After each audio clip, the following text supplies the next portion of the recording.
Hello everyone, welcome to true IAS and PCS. I am Prachi. तो हम लोगों ने प्रीवियस लेक्चर में पढ़ा था फ्री कंसेंट और कंसेंट के बारे में 13 और section 14 of Indian Contract act 1872। Consent के बारे में हम लोगों ने देखा था जब दो या दो से अधिक व्यक्ति किसी एक चीज पर अग्री करते हैं। किस सेंस में? उनका जो सेंस होता है वो सेम सेंस होता है और सेम थिंग होता है। किसी एक ही चीज के बारे में बात करते हैं और उनका सेंस भी सेम रहता है, उसके ऊपर कंसेंट देते हैं। जब दो या दो से अधिक व्यक्ति, तो उसे कंसेंट माना जाता है अंडर सेक्शन 13। सेक्शन 14 के बारे में बात करते हैं तो उसको फ्री कंसेंट हम लोगों ने देखा था। फ्री कंसेंट तब माना जाएगा जब उसमें ये पांचों चीजों का प्रेजेंस ना हो। फ्री कंसेंट सेक्शन 14 के अंदर तब माना जाता है जब उसमें ये पांचों चीजों का प्रेजेंस ना हो। वो कौन सी पांच चीजें हैं? Coercion, undue influence, frauds, misrepresentation, mistake. Okay, तो अब हम लोग आगे वाले लेक्चर्स में ये देखने वाले हैं कि कोवर्जन, अनड्यू इन्फ्लुएंस, फ्रॉड और ये मिस्टेक, मिसरिप्रेजेंटेशन क्या क्या होते हैं। ठीक है, तो आज अपना टॉपिक है कोवर्जन का। कोवर्जन क्या होता है? कोवर्जन सेक्शन 15 में, कोवर्जन के बारे में सेक्शन 15 में इंडियन कॉन्ट्रैक्ट एक्ट के बताया गया है, डिफाइन करता है कोवर्जन को। कोवर्जन मीन्स क्या होता है? अगर इसे हिंदी में कहें तो प्रपीड़न। प्र अब ये देखिए, थोड़ा सा हिंदी के जो वर्ड्स होते हैं ना वो कठिन होते हैं। प्रपीड़न, और हिंदी तो जाना जरूरी है। इंग्लिश वालों को इंग्लिश भी जानना जरूरी है, हिंदी वालों को दोनों को ही दोनों जाना जरूरी है। ठीक है, तो दोनों जानते हुए चलेंगे हम लोग, बिकॉज ट्रांसलेशन आता है ना, इसलिए स्टेट वाइज। तो कोवर्जन, प्रपीड़न, ये क्या होता है? प्रपीड़न, प्रपीड़न का मतलब क्या होता है? Coercion in Indian Contract Act is defined as the act of committing or threatening to commit an act that is prohibited by IPC। ठीक है, अब हम लोग इसको आईपीसी को बीएनएस भी कह सकते हैं यहाँ पे। ठीक है, तो फिलहाल अगर इंडियन कॉन्ट्रैक्ट एक्ट की बात करें, अभी अपडेटेड वर्जन अगर लेंगे तो उसमें बीएनएस लिखा होगा। तो कोवर्जन क्या होता है? वो एक्ट जो कि कमिट और थ्रेटन करना, कि अब हम कमिट कर देंगे। वो एक्ट जो कि प्रोहिबिटेड है आईपीसी में, उस एक्ट को कमिट करना या थ्रेटन करना कि हम ऐसा एक्ट कर देंगे। वो एक्ट कौन सा एक्ट होना चाहिए? जो कि प्रोहिबिटेड है। किसमें? आईपीसी या बीएनएस में। It can also refer to the unlawful detention, threat of detention of property to force someone into an agreement. क्या कह रहा है? पहली बात तो यहां से ये समझ में आ जाता है, अनलॉफुल डिटेंशन, तो यहाँ पे पर्सन का डिटेंशन हो सकता है, किसी व्यक्ति का डिटेंशन हो सकता है, या threat to detention of property, ऐसा थ्रेट कि हम तुम्हारी प्रॉपर्टी को डिटेन कर लेंगे, जब्त कर लेंगे, छीन लेंगे, ले लेंगे, चुरा लेंगे। इस तरह का जो डिटेंशन की धमकी होती है, threat of detention of property, property को लेकर के। अनलॉफुल डिटेंशन, किसी पर्सन का डिटेन करना, किसी पर्सन को डिटेन करना। To force someone into an agreement, कि जिससे वो व्यक्ति जो है उसको फोर्सली किसी एग्रीमेंट में एंटर कराया जाए, उसे क्या कहते हैं? कोवर्जन कहते हैं। कोवर्जन सेक्शन 15 में डिफाइन है। अब हम इसे देखिए, हमने वर्ड्स को ब्रेक किया, इसके वर्ड्स को ब्रेक किया। हमने क्या समझा इस वर्ड्स को ब्रेक करके? कि कोवर्जन इंडियन कॉन्ट्रैक्ट एक्ट के अंदर डिफाइन करता है। कौन सा एक्ट होता है ये? एक्ट ऑफ कमिटिंग, या तो करना या तो डराना किसी को कि हम ये एक्ट कर देंगे, कमिटिंग एक्ट, या threaten to commit an act that is prohibited in IPC. वो एक्ट क्या है? प्रोहिबिटेड होना चाहिए आईपीसी में। ऐसा एक्ट नहीं होना चाहिए जो कि प्रोहिबिटेड नहीं है आईपीसी में। ऐसा एक्ट नहीं होना चाहिए जो कि प्रोहिबिटेड नहीं है आईपीसी में। दूसरा, तीसरा बात क्या कह रहा है? पहला तो ये हो गया इसेंशियल्स, अगर इसके हम देखेंगे तो वो कोई एक्ट करना या थ्रेटन करना कि हम ये ऐसा एक्ट कर देंगे। दूसरा, वो एक्ट क्या होना चाहिए? प्रोहिबिटेड होना चाहिए आईपीसी में, ये दूसरा हो गया। तीसरा, it can also refer to, act कैसा हो सकता है? ऑल्सो अनलॉफुल डिटेंशन, किसी को डिटेन करके रखना, किसी को बंदी बना लेना, या उसकी प्रॉपर्टी को बंदी बना देने की धमकी देना फोर्स से, और उसे एंटर कराना एग्रीमेंट में, दबाव में किसी को थ्रेटन करके, किसी को डरा धमका के, आइदर पर्सन के फॉर्म में या प्रॉपर्टी, दोनों को लेकर के डरा धमका करके उससे किसी एग्रीमेंट पे एंटर कराना, उसे कहते हैं कोवर्जन। बात यहाँ तक क्लियर है? अब यहाँ तक ये भी, अब क्वेश्चन यहाँ कंफ्यूजिंग क्या हो जाएगा, क्या कोवर्जन केवल पर्सन के अगेंस्ट में होता है या प्रॉपर्टी के अगेंस्ट में होता है? तो यहाँ से इस लाइन से आपको ये समझ में आ गया है, कोवर्जन जो होता है वो अगेंस्ट पर्सन भी हो सकता है और अगेंस्ट प्रॉपर्टी भी हो सकती है। ठीक है, प्रॉपर्टी भी हो सकती है।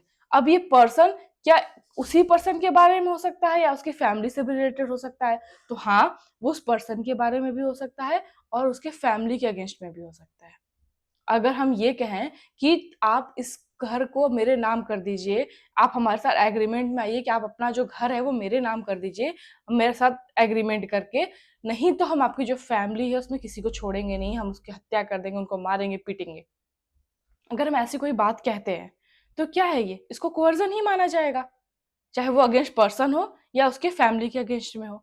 इसका एग्जाम्पल देखें, अगर हम, a person is forced to sign an agreement by being threatened with a gun. अगर कोई व्यक्ति को डरा धमका करके किसी एग्रीमेंट पे साइन कराया जाता है, किसके डराया जा रहा है, किस तरह से डराया धमकाया जा रहा है? गन से। अब उसके सामने हम बंदूक तान देते हैं और हम ये कहते हैं कि तुम हमारे साथ एग्रीमेंट करो, तुम अपनी सारी प्रॉपर्टी हमें दे रहे हो, तुम अपना बैंक का बैलेंस हमें दे रहे हो, सारा ट्रांसफर कर रहे हो, अपना बैंक अकाउंट मेरे में ट्रांसफर कर रहे हो सारा। ठीक है, तो ये क्या हो गया, ये एग्जाम्पल है कोवर्जन का।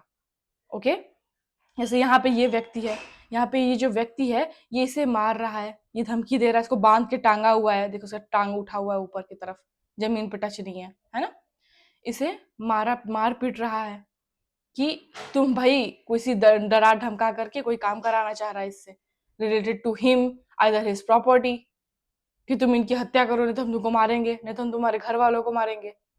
तो हाँ, ये ध्यान देना है कि ऐसा एक्ट भी होना चाहिए जो कि पनिशेबल है आईपीसी के अंदर। अगर हम ये कहें कि हम तुमको मारेंगे पीटेंगे अगर तुम हमें अपना पिज्जा नहीं दोगे, तो क्या ये पनिशेबल है आईपीसी के अंदर? नहीं है। तो एक्ट ऐसा होना चाहिए जो पनिशेबल हो आईपीसी के अंदर। ओके, इसका second example, a person is forced to sell their gold watch for low price in exchange of good grades. क्या कह रहा है यहाँ पे, जैसे अगर कोई टीचर है वो बच्चे से कह रहा है कि तुम अपनी जो तुम्हारे पास सोने की घड़ी है ना बेटा, वो अगर तुम हमें दोगे तो हम तुम्हें अच्छे मार्क्स से पास करेंगे। अगर इस तरह का ऑफर दे रहा है, इस तरह के कॉन्ट्रैक्ट में एंटर करा रहा है, ठीक है बच्चे से नहीं करा रहा है, 18+ है, कॉलेज में है, वो 19 ईयर्स का है पर्सन, अब उससे अगर कहा जा रहा है कि तुम अपनी वॉच हमें दोगे, तुम्हारे पास गोल्डन वॉच है या तुम्हारे पास बढ़िया टाइटन की वॉच है, अगर तुम हमें दे रहे हो इस वॉच को तो हम तुम्हें अच्छे नंबर से पास कर देंगे। अगर इस तरह की बातें हो रही हैं, ये क्या है, एक तरह से ये एक तरह से कोवर्जन है, इस तरह से कोवर्जन है। ठीक है, तो यहाँ तक कोवर्जन समझ में आ गया होगा आपको कि क्या कह रहा है, कोवर्जन का मीनिंग क्या होता है।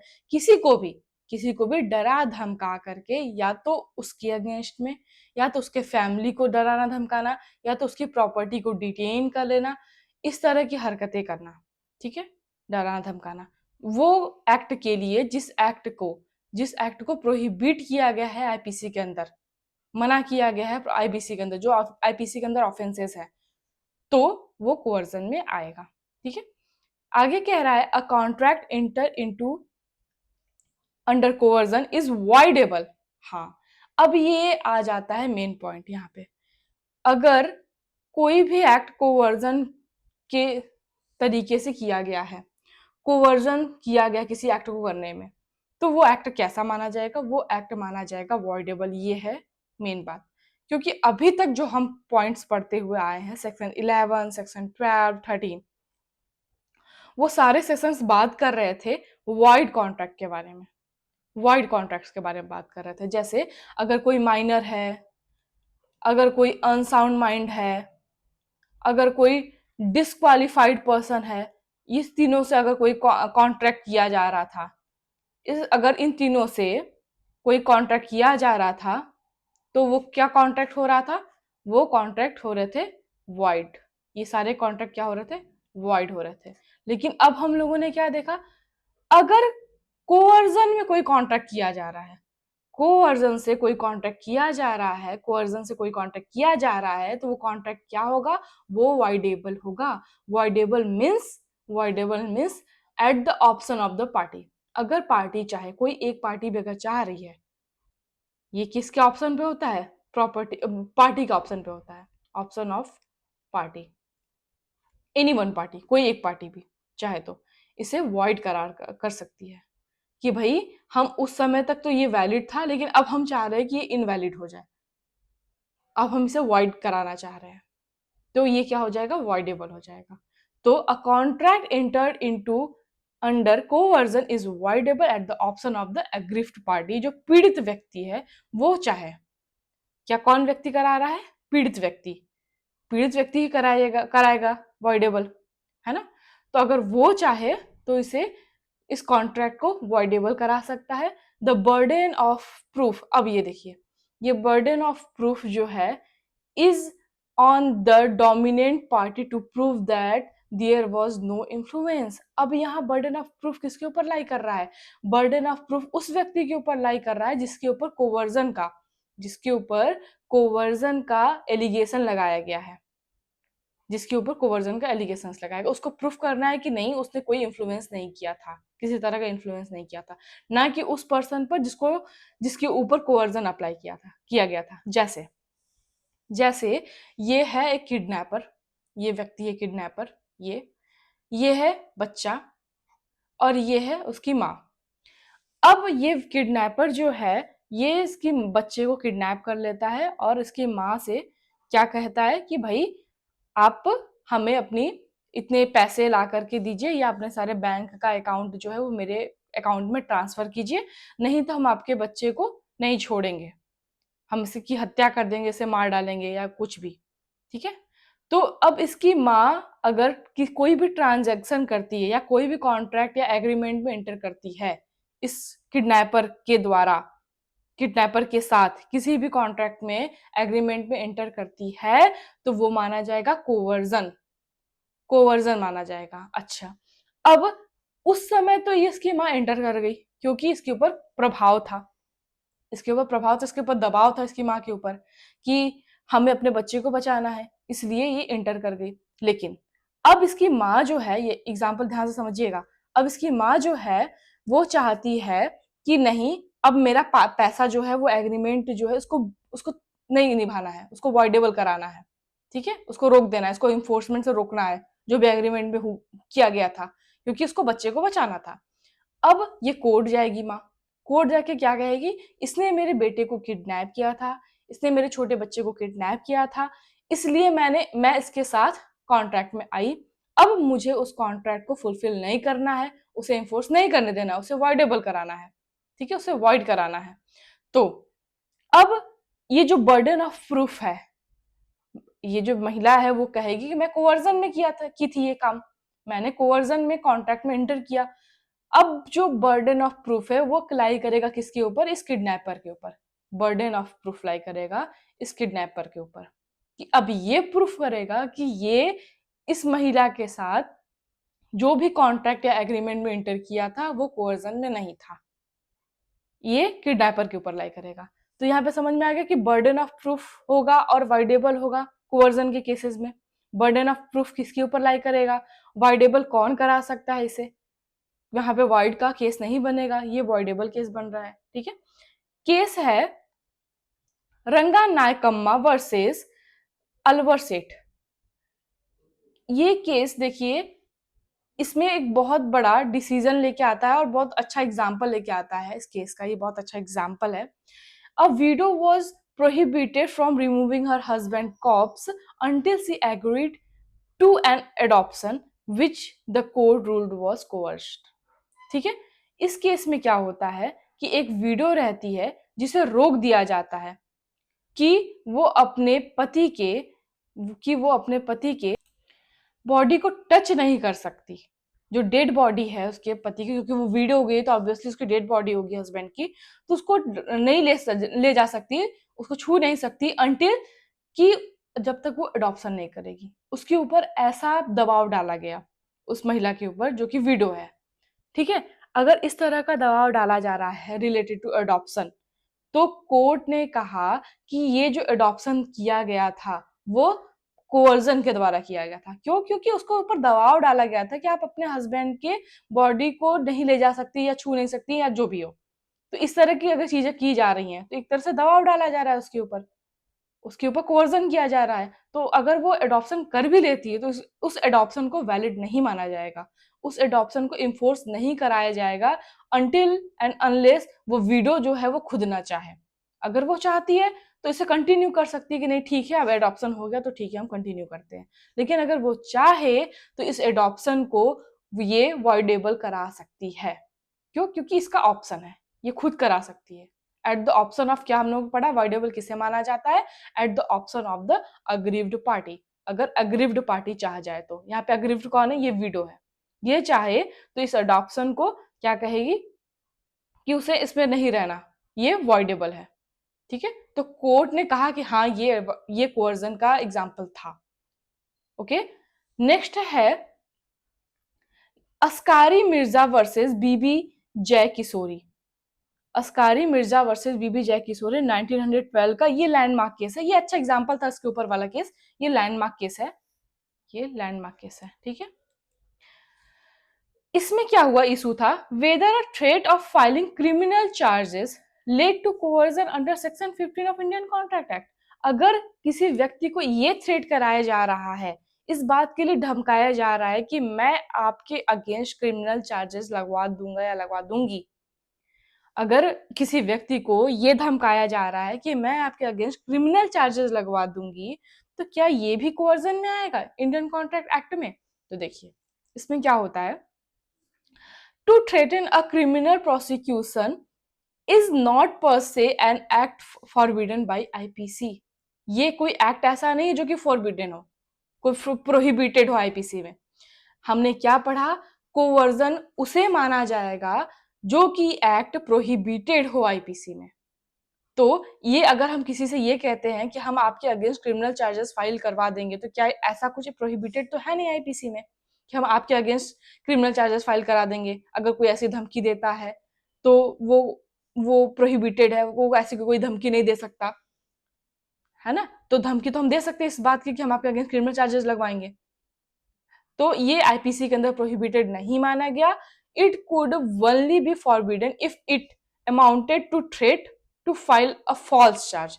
ये तब धमकी होता, ये तब गलत होता आईपीसी के अंदर जब कोई धमकी देता कि हम आपके अगेंस्ट फॉल्स चार्जेस लगवा देंगे। हम आपके अगेंस्ट चार्जेस लगवा देंगे, ये कहना ये कोई धमकी नहीं होती। हम आपके अगेंस्ट फॉल्स चार्जेस लगवाएंगे, गलत चार्जेस लगवाएंगे, तो ये गलती होगी, ठीक है। ये गलत माना जाएगा, ये प्रोहिबिटेड है आईपीसी के अंदर। दस, the plaintiff who sets a plea of coercion based on threat of this nature has to establish three things। अब यहाँ पे देखिए तीन चीजों की बात कही गई है। The threat was uttered, that it was a threat to commit an act forbidden by the IPC. The threat was uttered with intention of causing the plaintiff to enter into agreement। क्या पहले तो डराया धमकाया गया, डराया धमकाया गया, और वो जो डराना धमकाना है वो क्या है, वो रोका गया है आईपीसी में, वो प्रोहिबिटेड है आईपीसी में। पहले तो डराना धमकाना होना चाहिए, किसी को थ्रेट कराना, और वो जो थ्रेट होना चाहिए वो आईपीसी के अंदर क्या होना चाहिए, प्रोहिबिटेड होना चाहिए। और तीसरा क्या कह रहा है इंपॉर्टेंट, कि जो थ्रेट है वो इस इंटेंशन से होना चाहिए, causing intention of causing the plaintiff to enter into agreement. इस इंटेंशन से होना चाहिए कि अब आप हमारे साथ एग्रीमेंट में आएंगे, तब उसे माना जाएगा कोवर्जन, तब उसे माना जाएगा कोवर्जन। एक एग्जाम्पल बताइए, इसका आंसर आप दीजिएगा। हमने अच्छे से बताया है कि अगर A B and C three male persons थे, एक इनकी मेड थी जो इनके घर पे काम करने वाली थी, काम वाली थी। वो काम करने वाली जो व्यक्ति महिला थी उसका नाम एस है, ठीक है। यहाँ पे ये इनके घर पे आती है और वो ये देखती है कि दे वर कमिटिंग अ रेप, वो रेप कर रहे होते हैं किसी गर्ल का, जी का, ठीक है। अब बाद में जो ये एस है, मिड, ये कहती है इन तीनों से कि हम आपके अगेंस्ट क्रिमिनल चार्जेस लगवाएंगे जा करके पुलिस स्टेशन में, अगर आपने मुझे 50,000 रुपीज नहीं दिया। अगर आप तीनों ने मुझे 50,000 रुपीज नहीं दिया तो हम आपके अगेंस्ट रेप के क्रिमिनल चार्जेस लगवाएंगे जो आपने जी के साथ किया है। तो क्या ये कोवर्जन में आएगा? क्या ये जो एस है, एस जो है ये लाइबल होगी कोवर्जन के लिए? इसका आंसर आप कमेंट सेक्शन में हमें देंगे, ठीक है। नेक्स्ट देखते हैं पॉइंट आगे। In India coercion rule also applies on property but not in England. देखिए, इंडिया में जो है कोवर्जन का जो रूल है वो प्रॉपर्टी पर भी अप्लाई होता है, लेकिन इंग्लैंड में अप्लाई नहीं होता है। जैसे अगर कोई व्यक्ति ये कहता है कि आप जल्दी से जल्दी ये घर मेरे नाम करिए, आप जल्दी से जल्दी अपना जो घर है वो मेरे नाम करिए वरना मैं आपकी प्रॉपर्टी में आग लगा दूंगा, तो इसे क्या माना जाएगा? इसे भी कोवर्जन माना जाएगा, इसे भी कोवर्जन माना जाएगा। अगर कोई व्यक्ति कहता है कि आप मेरे अकाउंट में 1 लाख रुपए ट्रांसफर कीजिए वरना मैं आपकी प्रॉपर्टी डिस्ट्रॉय कर दूंगा, मैं आपके घर पे बम फेंक दूंगा, मैं आपके घर को आग लगा दूंगा, पटाखे फेंक दूंगा, कुछ भी अगर ऐसी बातें कहता है कोई, तो ये क्या है? ये भी कोवर्जन में आएगा। ये ध्यान देना है कि वो जो एक्ट होना चाहिए वो फॉरबिडन होना चाहिए, किसमें? आईपीसी में। और कोई व्यक्ति उस एग्रीमेंट में एंटर होना चाहिए, एग्रीमेंट होना चाहिए, थ्रेट होना चाहिए, और वो जो एक्ट है वो फॉरबिडन होना चाहिए आईपीसी में, तब उसे माना जाता है कोवर्जन। ओके, तो यहां तक आपको कोवर्जन आई होप अच्छे से समझ में आ गया होगा कि कोवर्जन क्या होता है और उसके केस लॉस। कोवर्जन का हम एक और एग्जांपल देखते हैं कि एक जो वाइफ थी और उसका हस्बैंड था एच, ठीक है, डब्ल्यू से वाइफ थी और इसका था हस्बैंड एच। वाइफ अपने हस्बैंड को धमकी देती है इस बात का कि मैं खुद सुसाइड कर लूंगी, मैं खुद सुसाइड कर लूंगी अगर तुमने प्रॉपर्टी मेरे नाम नहीं की या मेरे भाई के नाम नहीं की। क्या कह रहा है?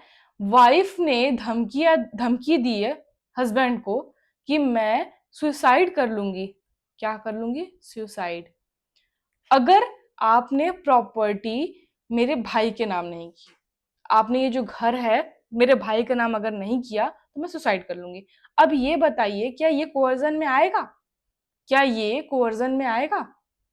तो देखिए, सुसाइड कमिट करना, अटेम्प्ट टू सुसाइड क्या है? आईपीसी के अंदर प्रोहिबिटेड है, आईपीसी के अंदर प्रोहिबिटेड है अटेम्प्ट टू सुसाइड, तो यहां पे ये कोवर्जन में आएगा।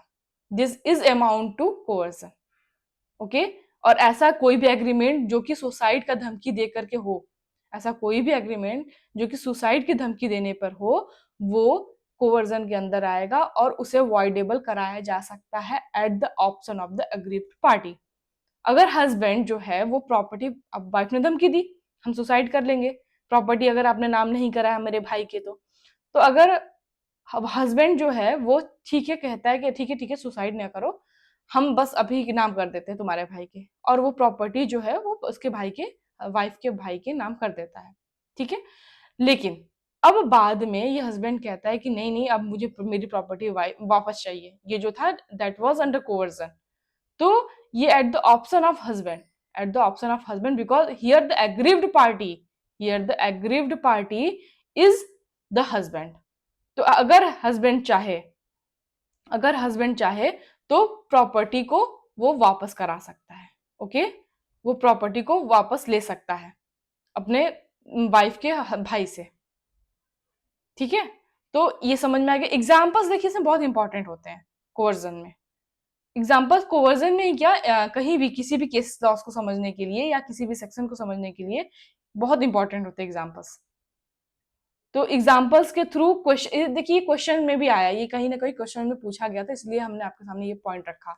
क्या सुसाइड जो है वो कोवर्जन में आएगा या नहीं आएगा? तो हाँ, सुसाइड कोवर्जन में आता है, सुसाइड की धमकी देना ये भी कोवर्जन में आता है। ओके, अब द नेक्स्ट क्वेश्चन अराइजेज, क्या कोवर्जन केवल सामने से हो सकता है या कहीं दूर से भी हो सकता है? क्या कोवर्जन कहीं दूर से हो सकता है या सामने से हो सकता है पर्सन के? तो कोवर्जन कैसे भी हो सकता है, कभी भी हो सकता है। कोवर्जन कैसे भी और कभी भी हो सकता है।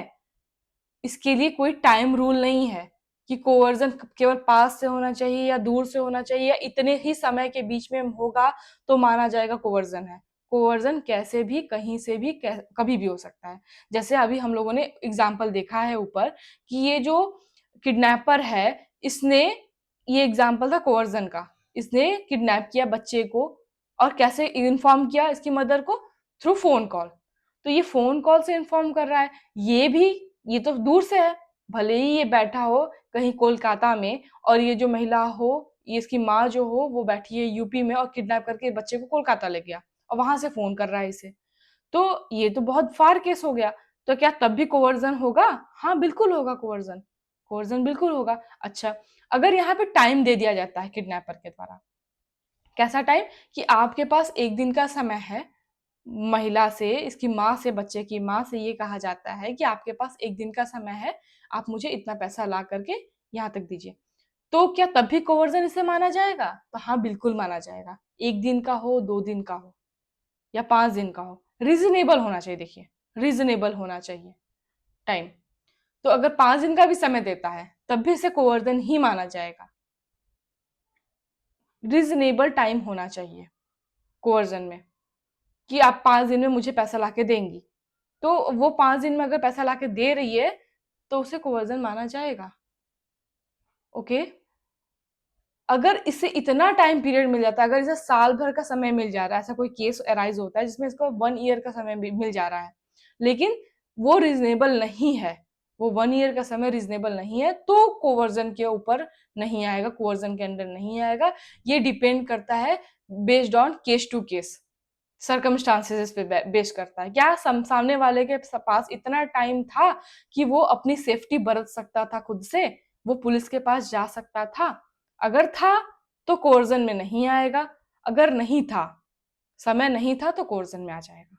ठीक है, तो ये डिपेंड करता है, reasonable case to case differ भी करता है। ओके, तो आई होप आपको कोवर्जन का टॉपिक जो है वो अच्छे से समझ में आ गया होगा। अगर किसी भी तरह की क्वेरी हो तो आप मुझसे कमेंट सेक्शन में पूछ सकते हैं। और दोस्तों, अगर आप इस पीडीएफ को परचेज करना चाहते हैं तो आप इस क्यूआर कोड को स्कैन करके आप इस पीडीएफ को केवल 21 रुपीज में परचेज कर सकते हैं। और कोर्स से रिलेटेड कोई भी जानकारी अगर आप चाहते हैं तो आप इस नंबर पे कॉल या मैसेज कर सकते हैं। Thank you very much for joining and listening.